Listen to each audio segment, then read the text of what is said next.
guys, welcome back to JT 4x4 Jeep Journey.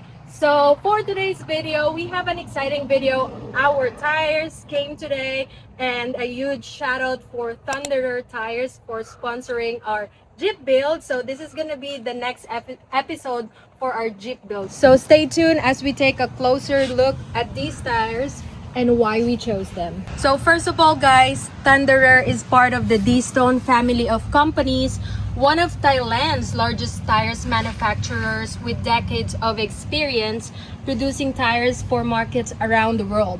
They have built a reputation for producing dependable tires across passenger vehicles, trucks, commercial fleets, agriculture, and off-road applications.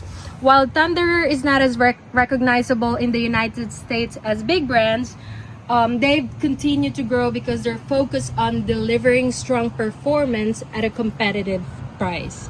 So for this Jeep, we wanted an aggressive mud terrain that still drives while on the road, performs off-road, and fits the overall budget of the build. So this feature large tread blocks, aggressive side biters, deep voids for mud evacuation, and a reinforced sidewall designed to handle rocks and trails. So we'll be putting this through everything guys, from daily driving to highway trips, beach driving, mountain trails, and eventually some harder rock crawling. So we're not interested in giving you a first impression after 10 miles. We want to give you an honest long-term review.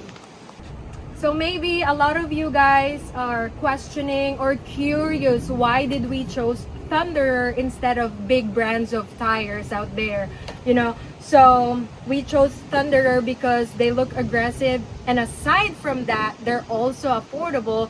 And we chose this because we think that it will look good in our Jeep, and we're gonna make a real test video for you guys how they perform in the trail. So yeah, that's all guys, and for the next video of our Jeep build series, we're gonna show you what it looks like after everything is installed, once the Jeep is lifted, and we're gonna show you our first impression after everything is done. So please like and subscribe, and please give me a Jeep wave if you see me in the road. So thank you for watching. See you next time. Bye.